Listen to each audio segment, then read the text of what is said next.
और जन संवेदना को लेकर के, तो जनप्रतिनिधि के रूप में अगर मुख्यमंत्री जी उस भक्ति में, पत्नी भक्ति में डूब जाए और मुख्यमंत्री का कार्यालय जो जिला मुख्यालय कार्यकाल इस बात के गवाह रहे, एक नया व्यवस्था परिवर्तन, वो मुख्यमंत्री कार्यालय देहरा में खोल दिया। और मुझे तो श्री वीरभद्र सिंह जी भी याद आ रहे हैं, निचले हिमाचल का। और मिनी सचिवालय धर्मशाला में मुख्यमंत्री बैठते थे, कैबिनेट की बैठकें होती थी, मंत्री बैठते थे। अगर मैं वर्तमान कांग्रेस की सरकार के बारे में कुछ कहूं तो हम कहां से शुरू करें, समझ में नहीं आ रहा। परंतु राजनीति की कुछ परंपराएं होती हैं, राजनीति के कुछ सिद्धांत होते हैं। जन समस्याओं को लेकर के और जन संवेदना को लेकर के आदमी और नेताओं के कुछ एथिक्स होते हैं। परंतु अपने परिवार के लिए व्यक्ति इतना उस परिवार भक्ति में डूब जाए, ये हिमाचल प्रदेश के इतिहास में कभी नहीं हुआ। मुख्यमंत्री जी के धर्मपत्नी विधायक बनते हैं, जनप्रतिनिधि बनते हैं, परंतु जनप्रतिनिधि के रूप में अगर मुख्यमंत्री जी उस भक्ति में, पत्नी भक्ति में डूब जाएं और मुख्यमंत्री का कार्यालय जो जिला मुख्यालय धर्मशाला में होना चाहिए, अतीत के कार्यकाल इस बात के गवाह रहे हैं। एक नया व्यवस्था परिवर्तन, वो मुख्यमंत्री कार्यालय देहरा में खोल दिया। और मुझे तो श्री वीरभद्र सिंह जी भी याद आ रहे हैं, मुझे प्रोफेसर प्रेम कुमार धूमल जी भी याद आ रहे हैं, मुझे श्री जयराम ठाकुर जी का समय भी याद आ रहा है। शीतकालीन प्रवास होता था निचले हिमाचल का, और मिनी सचिवालय धर्मशाला में मुख्यमंत्री बैठते थे, कैबिनेट की बैठकें होती थी, मंत्री बैठते थे और जन सुनवाई वहां पर होती थी। उन परंपराओं को तोड़ दिया गया। पिछले लगभग 2 वर्षों में मुख्यमंत्री अपने कमरे में, अगर मैं गलत ना हूं तो एक बार भी नहीं बैठे हैं। और देहरा में उन्होंने मुख्यमंत्री कार्यालय खोल दिया। यानी एक मेरा सबसे बड़ा आरोप ये है, क्या मैं ये भी पूछना चाहता हूं, क्या इस प्रकार के कार्यालय पूरे हिमाचल प्रदेश में खोले जाएंगे? एक तरफ पिछले 2 वर्षों में 1500 संस्थान बंद कर दिए गए, कहा कि आर्थिक जो प्रबंधन है, रेवेन्यू जनरेशन है, उसके लिए भाजपा के समय जो दफ्तर खोले थे उनको बंद कर दिया। परंतु मुख्यमंत्री जी, आप अपनी धर्मपत्नी को और देहरा को आप उपहार दे रहे हैं, दीजिए, पर हिमाचल प्रदेश के कार्यालय, चाहे वो हेल्थ इंस्टीट्यूशंस थे, चाहे हमारे डेवलपमेंट ब्लॉक्स के कार्यालय थे, चाहे वो स्कूल्स थे, चाहे लोक निर्माण से संबंधित डिवीज़न थे, वो आपने बंद कर दिए। और अगर 4 महीनों में हम देखें तो आर्थिक प्रबंधन कहाँ चला गया?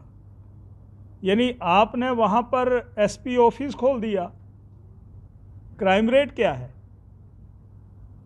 आपने वहाँ पर विद्युत विभाग का सर्कल ऑफिस खोल दिया, आपने जल शक्ति विभाग का दफ्तर सर्कल वहाँ पर खोल दिया। विकास खंड कार्यालय वहाँ 4 महीनों में, ये सब कुछ करामात। पत्नी मोही कह सकता हूँ। तो कुल मिलाकर के एक तरफ तो सौगातों की बौछार हो रही है, कह रहे हैं कि बहुत बड़ा बहुमंजिल वहाँ पर दफ्तर बनेंगे और सारे अधिकारी वहाँ पर बैठेंगे। ये सौतेला व्यवहार, दोहरापन हिमाचल प्रदेश के अलग अलग विधानसभा क्षेत्रों के साथ क्यों हो रहा है? और जिला कांगड़ा का ये धर्मशाला जहाँ पर मिनी सचिवालय है, हमारे पूर्व के नेताओं ने उन परंपराओं को संजोया था, परंतु व्यवस्था परिवर्तन में मुझे इतना ही कहना है कि मुख्यमंत्री जी, आपने निचले हिमाचल की पूरी तरह से अनदेखी की है। ये मेरा आपके ऊपर आरोप है, ये मैं कहना चाहता हूँ। राजनीति में गंभीरता, और गंभीरता के साथ साथ हम क्या बोलते हैं उसका चेहरा पूरी दुनिया में जाता है। और आप पत्रकार मित्रों के माध्यम से, अखबारें और इलेक्ट्रॉनिक्स मीडिया में क्या बोल रहा हूं वो पूरी दुनिया में गूंजता है। यानी अब तो शायद हवा ही नहीं बची है जिस पर टैक्स नहीं है।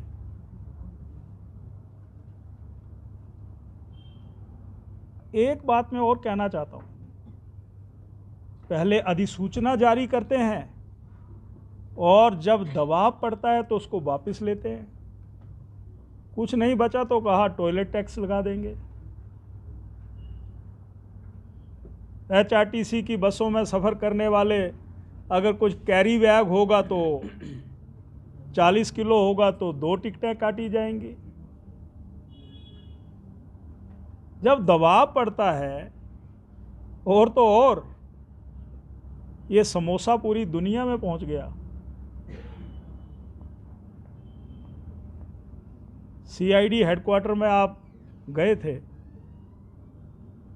हिमाचल प्रदेश में कानून व्यवस्था का हाल क्या है? CID को उसकी गहराई से जांच परख करनी चाहिए। धर्मशाला में कुछ दिन पहले हीरोइन पकड़ी गई, चिट्टा पकड़ा गया, 45 लाख रुपया पकड़ा गया। पिछले कल पालमपुर में 70 साल की एक बुजुर्ग से चिट्टा पकड़ा गया। ये तस्करी जो है ये समाज में जिस तरीके से हो रही है उसकी पुलिस महकमे को कोई खबर नहीं है। पर रेडिसन होटल से 15 से 20 रुपए का वो समोसा आता है।